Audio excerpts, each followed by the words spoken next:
people that don't share my values. Like, bro, you okay? Who've validated the use of political violence as a tool in this country, and it shouldn't be on the Democrats all of a sudden to be the adults in the room. All right, Brian. To a point, Lord Copper, as we would say. No response ever. No response. One of the things that I lack, and I need to go to House MD. I need to go into the operating room. I need to have them remove the part of my brain that has shame. Okay.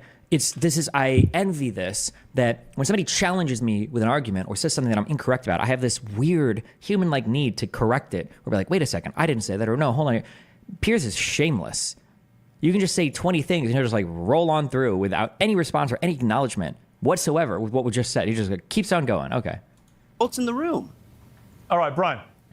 To a point, Lord Copper, as we would say in the UK, right? It is the Democrats who for 8 years have screamed that he's Adolf Hitler. That's fairly violent rhetoric. You're comparing him directly to an absolute genocidal maniac who murdered 12 million people, including... Wow, we got that talking point over and over again. If anybody's listening to me, I need this.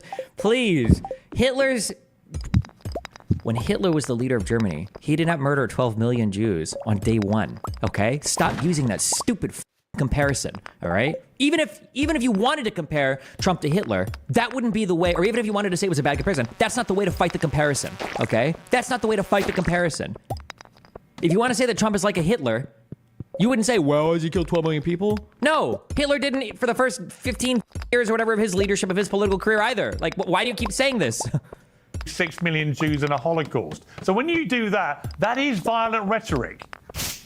Piers, if Donald Trump acts like a fascist, it is not the Democrats' fault for calling him a fascist. Thank you. True. Yes. He is a yes, say yes. You will own it. Good. A+.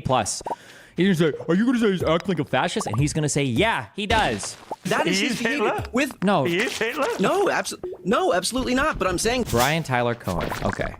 Based, whoever this guy is. He does act like a fascist. He does want to consolidate power in the executive branch. He does want to send the military into American cities. Yes. He does want to... You have no problem comparing him to Adolf Hitler. Deal with the comparison, Piers. Acknowledge what he's saying. Yes. Oh, this is a big dude. I've probably seen like videos of this guy before. Thank you. Oh, this must be what my mom feels like when she watches the news and all the crazy people say the things that she likes to hear. I am calling him a fascist. That's what I'm doing. Yes. No, you're not going to say no response at all? You have nothing to say to that, Piers?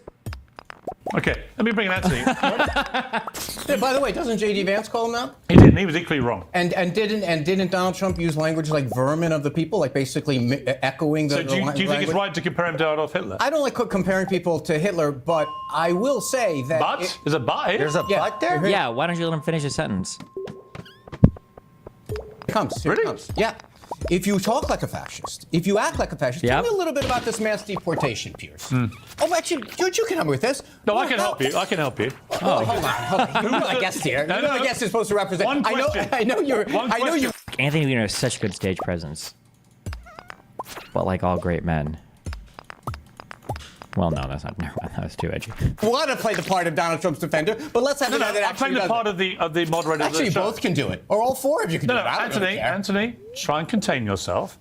Who was the biggest mass deporter of people in American presidential? Oh my God, he's like a broken record. It's the same like 5 talking points. We're doing this one again? You know Obama's not running for president, right? And now his vice president isn't even running for president anymore. Like, try and contain yourself. Who was the biggest mass deporter of people in American presidential history? Barack Obama. Eisenhower. Barack Obama. Barack Obama. Actually, the last time we had a mass Obama. No, that's not. A lot of people. Yeah, it's not up for suggestion. It's factual. You asked me about mass deportation. No, I'm saying, how's it going to? You want to talk about Obama? You want to talk about Biden? How's the mass deportation going to happen? You're holding up signs at your convention. How's that going to work? Just walk me through it. I just want to understand. Let me ask you again. Who was the biggest deporter of people in American history? I've already done the answer. Which president? Eisenhower. No, Barack Obama. Eisenhower in Operation Wetback had more. Barack Obama deported 3 million people. Ryan? The Democrats are very tough on the... I'm curious. Did Obama actually even deport 3 million? If I look that up, is it going to be that Obama deported 3 million people, or is it going to be that there were like more turnaways at the border or whatever? Because I know they fucking relabel this shit all the time. Is it really called Operation Wetback? There were over 1 million returns in the first year. What was the U.S. population in 1950? 230 million. That's my guess. I'm going to say 250 million. Oh my God, I was so wrong. 150 million. 155 million. Jesus. And yet you won't call Obama Hitler.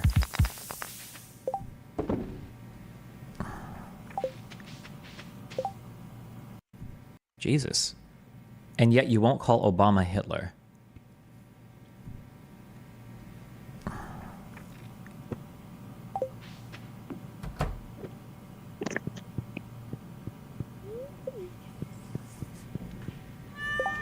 Democrats are tough on the border, no doubt about it. No, they were tough on the border. Also, In the past Biden was good on the border. Thank you. Don't try Thank to you. Thank you, pal. I agree with you. Barack Obama, Dianne Feinstein, the late Dianne Feinstein, they were great on the border. So we know how Democrats. We know how Democrats do it. No. How do you guys do it? Sorry, with respect, You've got the poster, but you don't have a candidate with any position. It's not that hard. It's not that hard.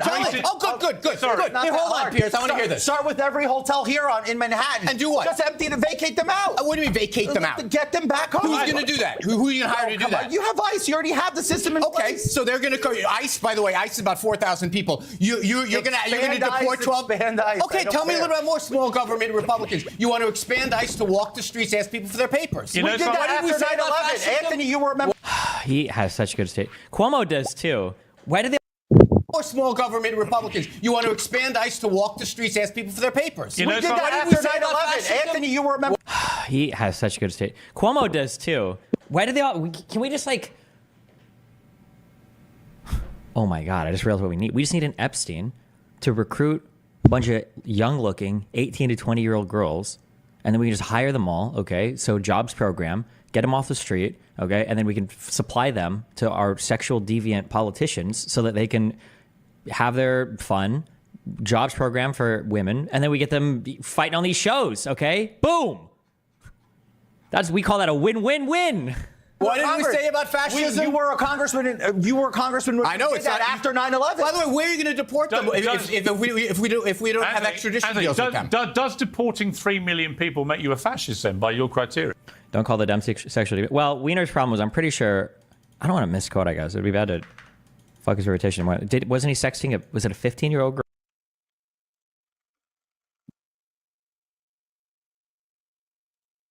Let me show you how to see your YouTube chat over your game when only using one monitor. First thing we'll need is this free program, which I'll leave linked in the description down below. Ignore the fact that it says transparent Twitch chat overlay. We're gonna be using it for YouTube. So we're just gonna click that link. We're gonna go all the way down to where it says installation and usage and download the latest release. So we'll click this link. It'll bring us to the latest version. It doesn't matter if this number differs from yours, depending on when you're watching this video, but you're gonna find the latest version. You're gonna scroll down to where it says assets. You're gonna click assets and download the Twitch chat overlay installer right here. So I'm gonna click that, gonna start downloading. And once it's done downloading, then we're gonna install it. So we're gonna go through the installation process. It's pretty simple, but basically this program right here is going to allow us to put our YouTube chat over our game. So that way we can read our chat while we're streaming live on YouTube. And it won't get in the way while we're playing our game, like accidentally clicking or moving the chat. So this program's gonna prevent that from happening. So once it's done downloading, we're going to launch the Twitch chat overlay. This is all we need to do right now. So we're going to minimize this and go over to bot risk. This is another free tool I'll leave linked below, but this tool is going to give us our YouTube chat. So it'll be permissions will be brought to this profile tab right here. And you'll know you've done it correctly if it says platform YouTube in the top left. So from here, we're going to go to the chatbot settings. We're going to make sure that this is enabled. Then we're going to go to the modules tab, and then we're going to enable this chat alert. Also, for whatever reason, if you already have premium and you have like a custom bot through here, turn off the bot before you go and do this, and then turn it on after you're already streaming. Now from here, we're going to go to the widgets tab on the left-hand side. Then we're going to go to the chat tab, this one right here. You'll see the options below in case you want to multi-stream, but right now I'm just going to have YouTube activated because we just want our YouTube chat. You have the option to hide bot messages, include different emotes, hide old messages in case you want them to disappear. You'll just enable that and set the time limit for them to require to stay on the screen before they go away. I like them stages, include this one right here. You'll see the options below in case you want to multi-stream, but right now I'm just going to have YouTube activated because we just want our YouTube chat. You have the option to hide bot messages, include different emotes, hide old messages in case you want them to disappear. You'll just enable that and set the time limit for them to require to stay on the screen before they go away. I like them staying on the screen, so I'm going to disable that. You can change the font size, you can change the pattern. So in this case, if you want it transparent like this, you'll leave it on transparent, but you can also change it to other things like side or default. Default will add this little black background, making it a lot easier to see the chat messages. So for this instance, I'm going to leave it on default. You can also choose to have the platform icon show, but if you're just streaming on YouTube, you probably don't need it because it'll just show the little YouTube icon next to their name. But I'm going to leave it on just for this video. So once you customize your YouTube chat how you would like it, we're going to copy this widget URL at the bottom with this green button. Now we're going to go back to that tool we downloaded. We're going to click the top left corner of that tool. We're going to ignore everything that says chat because it's for Twitch. We can also,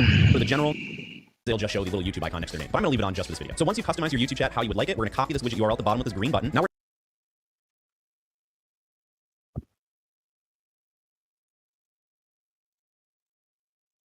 going to go back to that tool we downloaded. We're going to click the top left corner of that tool. We're going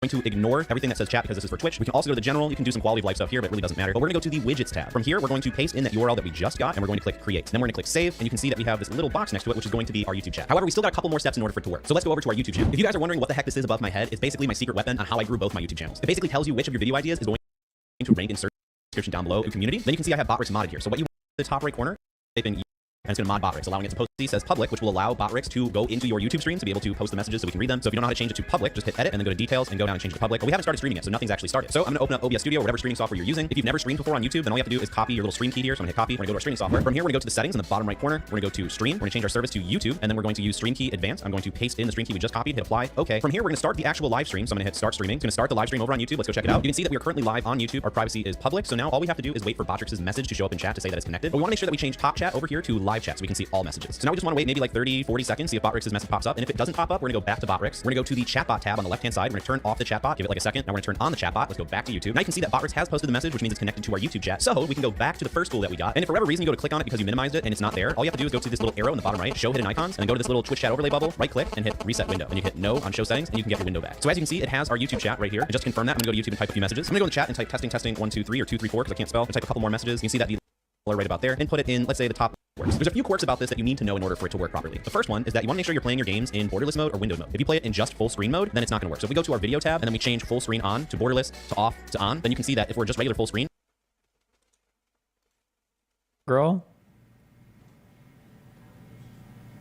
No, it makes you one of the best presidents in American history. So you agree with mass deportation? So you agree with mass deportation? Obama, Biden, we know how that is. So you agree with mass deportation? I'm going to answer your question. You don't need to answer it 3 times. I answer every question. I thought she was 19. I'm pretty sure she was 15 or 16. Mass deportation is a poster for Republicans. We saw how Obama, Biden do it. We know how they do it. Now, this is about the 2024. Pardon me. So it's fine if you do. Pardon me. That's how Biden does it. No. Fine if the Democrats. By the way, if Donald Trump stood up and said, I want to be like Obama, Biden, I might vote for him. Is that what he's saying? Is that what you're saying, George?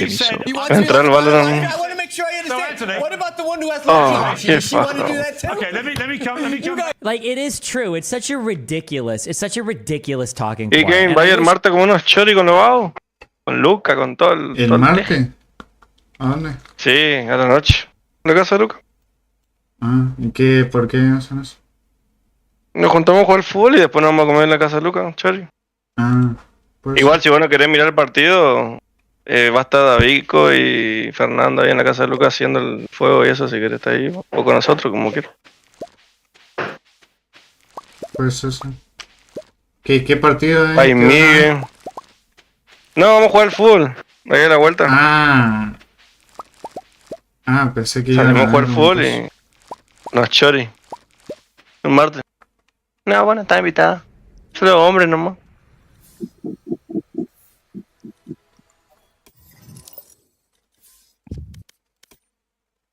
Ah, bueno.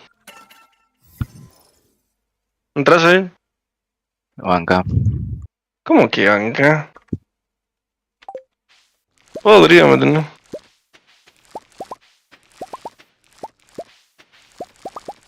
¿Me pueden jugar este para poner cargarme agua? Por favor. Pues estaba tomando leche. Leche solo.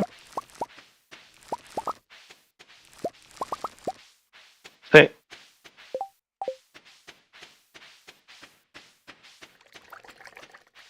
No sé, no me fijo la hora que me viendo yo, Florencia. Buen nerd.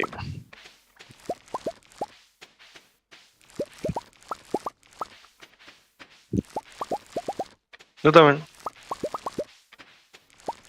¿Qué level son el pase, Kevin? En el pase. Yo ni me fijo eso. ¿Dónde está ahora? Me da igual.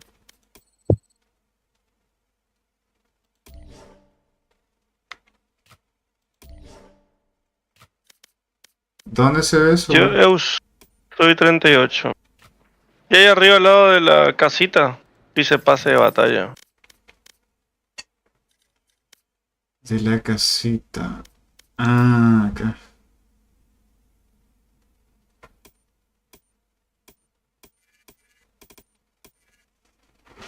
¿Y cómo veo mi level? Ah, no.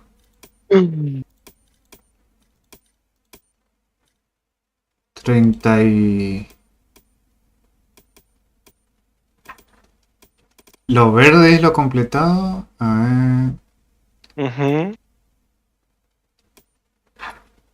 46. Sí, más que yo. No estoy...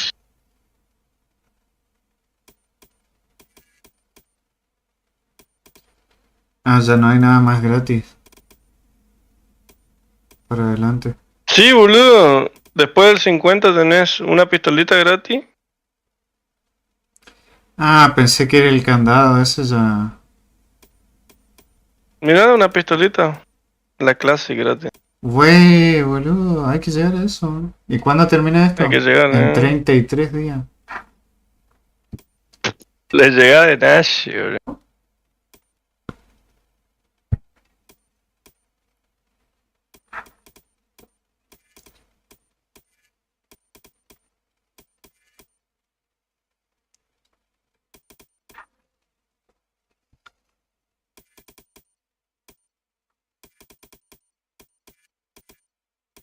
Recién veo cómo es el tema. Agüita.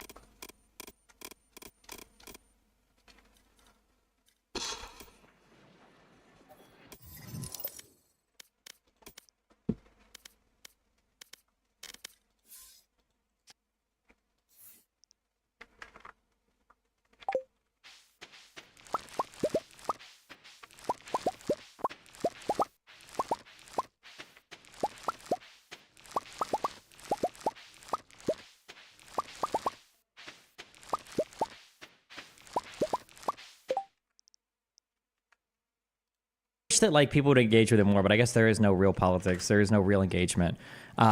It's such a good talking point that like, okay, wait, so Obama was the deporter, so you must love Obama's immigration policy. Is that what you're saying, or are you saying that Obama was better on immigration than Trump? Is that so? That must mean you would really love Biden's immigration policy if he's supposed to be like Obama, but it's way different. Or like it just doesn't even. Yeah. Well, listen, at least you emulate the right people. Let me come back to Tommy. Tommy. Herzl makes a very interesting argument that has lived rent-free in my brain. And I guess in practice this never worked, so... He makes an argument that in a new nation that's being formed, so Israel had the benefit, like the United States did, of before the country's being formed, you're starting with basically nothing, and then you get to build from the ground up. Like, okay, what would a perfect country look like, right? That's kind of how the U.S.'s constitution, everything formed. There's a bunch of smart people, all came together, they looked at what worked and what didn't work, and now they create a system that they think is like the best system, right? And for Israel, Theodor Herzl and other Jewish or Zionist thinkers or whatever, were also trying to plot like, okay, well, what would it look like? What would the ideal construction of a state look like if we're bringing people over? Of course, they have the benefit now of an additional 130 or so years of history to look at. So what does he think? Now, is Herzl as smart as the collective wisdom of the founding fathers and everything else? Maybe not. But one of the arguments that he makes that I thought was interesting was he doesn't even pay much time to it. And maybe they debate this more. Well, I guess obviously they did since they ended up making a democratic form of government. But in his mind, he says that you should just have a monarchy. There's literally no point in having a democracy. And I feel like there's not much attention paid to the argument. He just doesn't talk about it much. But just on first pass, I'm like, Los remates están muy buenos, ¿no? De las armas. One of the great commissions which the society will have to appoint will be the Council of State Jurists.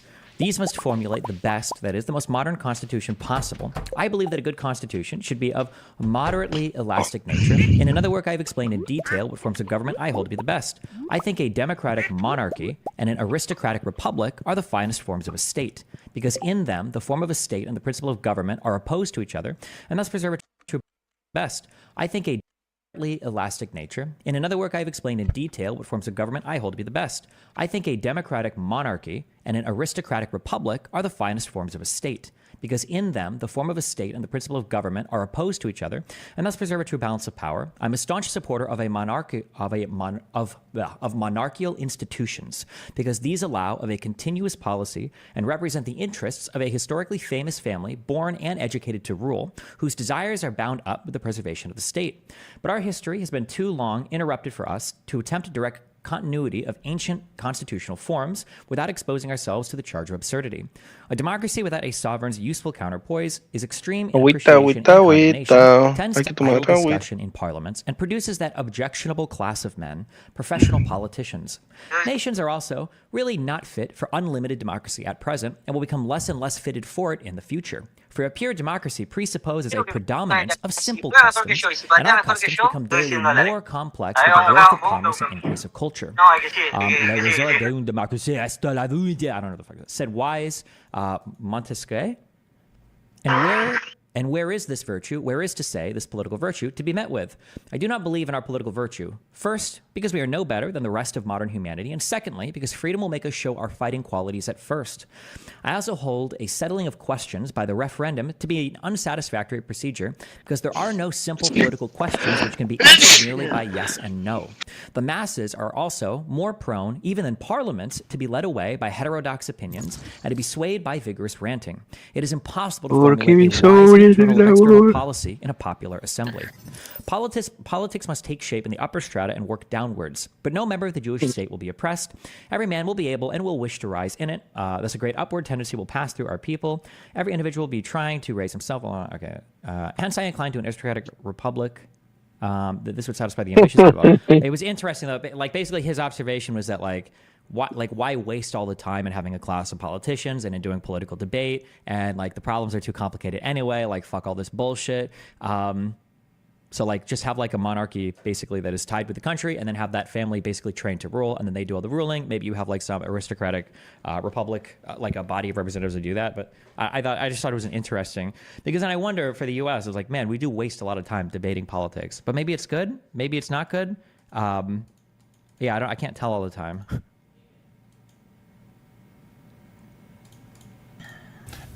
Wait, did you see that Anthony Weiner's dick pics reopened the Comey investigating Hillary Clinton 11 days before the election? That wasn't even the big deal, my friend. The big deal wasn't that Anthony Weiner's dick pics reopened the investigation. There are two big deals about that. One that gets talked about, or I'm sorry, neither gets talked about. Partida en contrate. First is that Comey announced it. Found. One is that Comey announced that they were reopening the investigation, which was a really big deal. The FBI's never make statements like this. So that was one big deal. The second big deal was Hillary said that she'd lost a lot of emails out of the server, that a lot of them were deleted. Her administrator guy said that he deleted them, and that's why they were gone.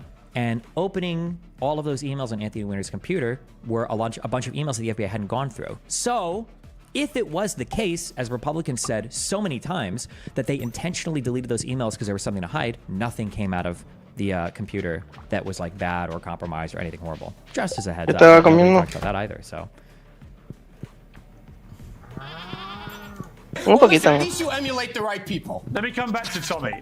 Tommy, it does make me laugh when I hear Anthony talk about... Dale seguir, no te olvido, elegir Rich. A ver, ¿cuál falta? Falta Sentinel. Mass deportation is not a requirement of fascism, but it's a likely byproduct to somebody. Y jugar cualquier cosa, la reina ahí. Hoy elegiste no sé qué, un trámite y perdimos, boludo. Elegí cualquier cosa. Y te caíste. Vos te caíste. Tan primero salido. Porque es mentira, primero estaba yo. We're in the United States. We are of white European character. We are of Anglo-Saxon stock. Therefore, we need to deport everybody that doesn't match this. Therefore, we're going to deport all of certain ethnic groups if you wanted to. That's what would make it fascist. Enforcing border security doesn't make you fascist. Or just saying that, like, you know, we're going to deport, even if you wanted to deport all illegal immigrants. But also, by the way, Donald Trump being a fascist has nothing to do with him wanting to deport illegal immigrants either. That's not a fascist policy. Did Brian on the right kind of say that? I don't remember.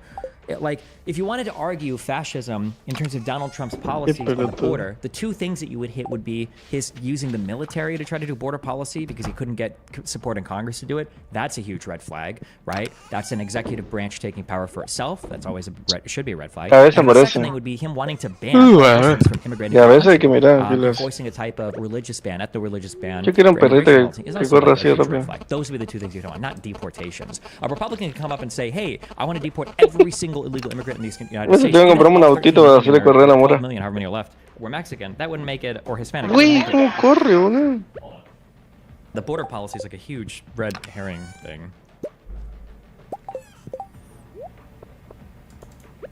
Made me laugh when I hear Anthony talk about fascism, and one of the criteria is mass deportation, and then he salutes Barack Obama for being the greatest of a bunch of police officers to walk the street. Don't misquote me, Pierre. Tommy, for being the biggest mass deporter in the history of the United States in terms of any president, which he was. 3 million people he deported, right? So bueno, a ver. deportation is fascism if Trump. ¿Qué hace? Este super nazi también. Que somos atacantes. Este mapa siempre ganamos. De la mofada. Well, liberalism doesn't make sense, Pierre. Good one, Tommy. Didn't she get completely and totally shit canned from The Blaze? ¿Tampoco me la comía? Come out 100% in opposition to all abortion. Isn't it a sort of othering? Othering? Yeah, I guess, but othering isn't. No sé, todavía no tengo hambre todavía. It's only bad when we're othering people. It's like discrimination. Like discrimination is a thing that we practice all the time. It's heavily associated with like racial discrimination or bad types of discrimination. But discriminating as a verb, or no, to discriminate. Discriminate would be the verb. Discriminating would be. No me gusta acá tirar la cortina acá. Voy a tirar de ese lado la cortina. I don't remember grammar. What would you call? Tira la cortina, bitch. He was discriminating. Tengo lag.